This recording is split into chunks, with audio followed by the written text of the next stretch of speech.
got so much motherfucking design on right now. Bring it down, bring it down, make it clap. I got 3 old guys on the block with her head. Bitches on the line, 80 million. 1. Kerajaan Kalingga. Kalingga merupakan budaya menjadi kerajaan tertua di Indonesia. Kerajaan Kalingga atau dikenal juga dengan nama Kerajaan Holling ada sejak abad ke-6 hingga abad ke-7 Masehi.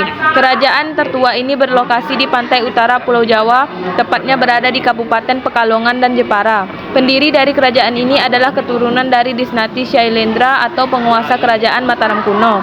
Selama berdiri, kerajaan ini mencapai puncak kejayaan pada masa pemerintahan Ratu Sima, yaitu pada tahun 674 hingga 695 Masehi. Contoh peninggalan kerajaan Kalingga: Prasasti Tukmas, Prasasti Sojomerto, dan Candi Angin. 1. Prasasti Tukmas. Prasasti ini berasal dari masa kepemerintahan Raja Kalingga sekitar abad ke-6 Masehi. Prasasti Tukmas menandakan keberadaan sebuah mata air yang bisa jadi disucikan oleh penganut agama Siva pada masa itu. 2. Prasasti Sojomerto. Prasasti Sojomerto terletak di Desa Sojomerto, Kecamatan Reban. Prasasti Sojomerto menggunakan huruf Pallawa dan berbahasa Melayu kuno. Dari bentuk tulisannya diperkirakan dibuat pada pertengahan akhir abad ke-7 Masehi. 3. Candi Angin. Menurut sejarahnya, candi ini pernah menjadi tempat penyembahan masyarakat Kalingga, sebab di bagian bangunan candi terdapat sebuah pusaran angin, namun belum diketahui pasti pendiri dan kapan candi dibuat. 2. Kerajaan Sriwijaya. Kerajaan bercorak Buddha kedua adalah Kerajaan Sriwijaya, yang berdiri pada abad ke-7 dan terus berkembang hingga abad ke-13 Masehi. Kerajaan ini terletak di Pulau Sumatera, atau tepatnya berada di Palembang. Selama berdiri kerajaan ini pernah mengalami puncak kejayaan pada masa pemerintahan Dapunta Hyang. Sebagai kerajaan bercorak Buddha, ada 2 pendeta terkenal dari Kerajaan Sriwijaya, yaitu Dharmapala dan Sakyakirti. Kerajaan Sriwijaya termasuk kerajaan terkenal yang bertahan dalam waktu yang lama hingga memiliki banyak peninggalan. Beberapa contoh peninggalan dari kerajaan ini adalah: 1. Kedukan Bukit. Prasasti Kedukan Bukit ditemukan di Sungai Batang, Kedukan Bukit, Kota Palembang. Prasasti ini terdapat angka 686 miliar yang ditulis menggunakan aksara Pallawa dan bahasa Sanskerta. Isi dari prasasti ini adalah mengenai Dapunta Hyang yang menaiki perahu dan mengisahkan mengenai kemenangan Sriwijaya. 2. Talang Tuo. Prasasti Talang Tuo adalah prasasti peninggalan Kerajaan Sriwijaya yang menjelaskan tentang perkembangan agama Buddha di Sriwijaya. Dijelaskan ketaatan Raja Dapunta Hyang Srijaya Nasa dalam menjalankan ajaran Buddha sekaligus sebagai simbol wakil dewa di dunia. 3. Telaga Batu. Prasasti Telaga Batu merupakan salah satu prasasti yang membahas mengenai awal mula pembentukan Kerajaan Sriwijaya. Pahatan tulisannya sangat panjang dan utamanya membahas tentang kutukan bagi siapapun yang melakukan kesalahan, dikadatuan Sriwijaya dan tidak taat. 3. Kerajaan Mataram kuno. Kerajaan Mataram kuno juga merupakan kerajaan yang dikenal juga dengan nama Kerajaan Medang. Kerajaan ini berdiri di Yogyakarta pada sekitar 700-an Masehi.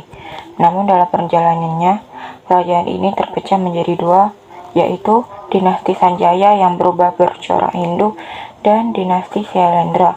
Dinasti Sanjaya ini berlokasi di Jawa Tengah bagian utara, sedangkan dinasti Syailendra berada di Jawa Tengah bagian selatan. Dinasti Syailendra membuat kerajaan Mataram kuno berjaya pada abad ke-8 Masehi.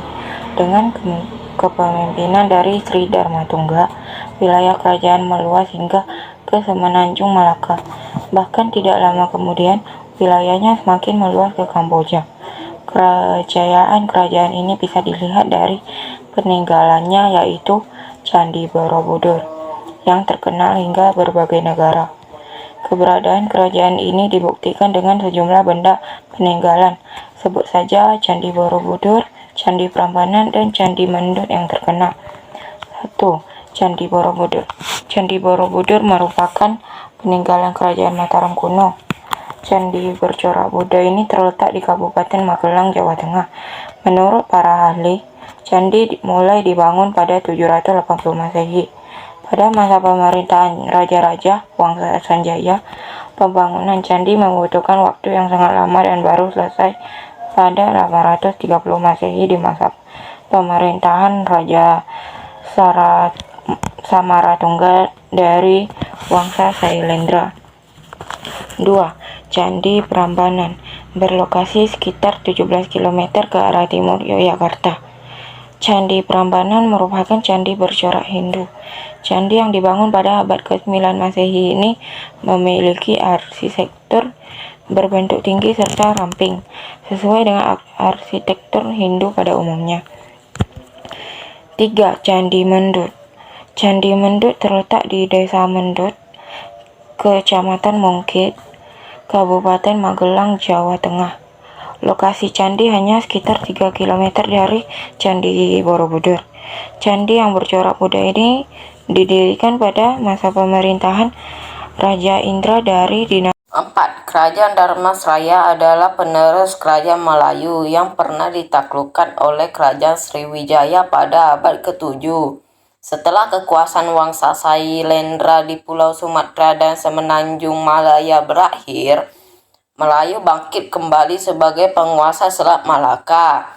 Sejak itu, kerajaan terletak di Dharmasraya dan diperintah oleh Maharaja Srimat Trailoya Raja Maulibusana Warmadewa dari Wangsa Mauli. Salah satu sumber sejarah kerajaan Dharmasraya didapatkan dari Thailand, yakni Prasasti Grahi. Prasasti berangkat tahun 1183 Masehi itu memuat perintah Maharaja Srimat Trailoya Raja Maulibusana Warmadewa terkait pembuatan arca Buddha kepada Mahasenapati Galanai, Bupati Grahi.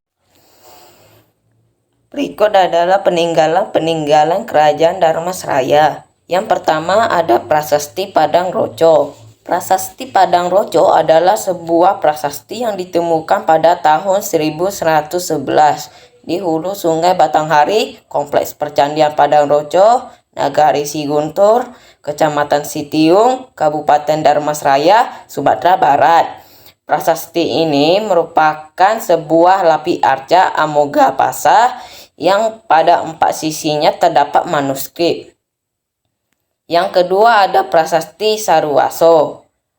Prasasti Saruwaso pertama merupakan salah satu dari prasasti yang ditinggalkan oleh Aditya Warman. Prasasti ini juga dinamakan dengan Prasasti Batu Bapahe.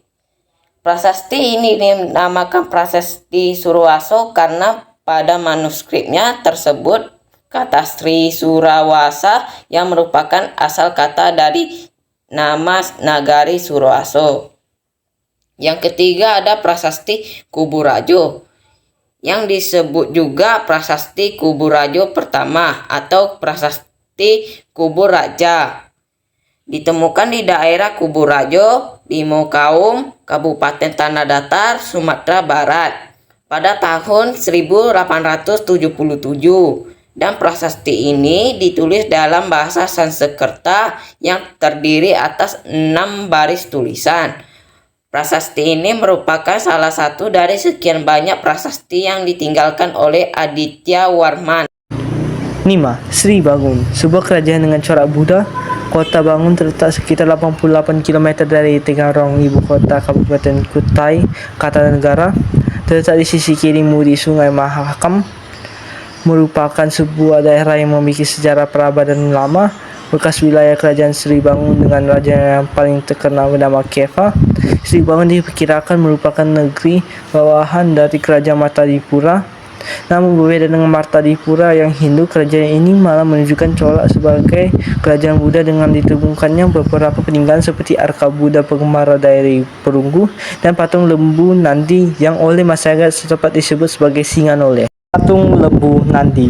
Keberadaan patung lembu Nandi itu terletak di sebuah daratan tinggi yang berhadapan langsung dengan Sungai Mahakam, di mana pada arah hulunya ada sebuah danau yang bernama Gedang Murung. Kawasan ini sekarang dikenal sebagai Situs Sri Bangun. Situs Sri Bangun ini hingga sekarang tetap dikeramatkan penduduk Kutai Kartanegara karena dipercaya kerajaan Sri Bangun yang memang misterius tersebut hingga kini masih ada secara gaib. Bring it down, make it clap. I got 3 old thoughts.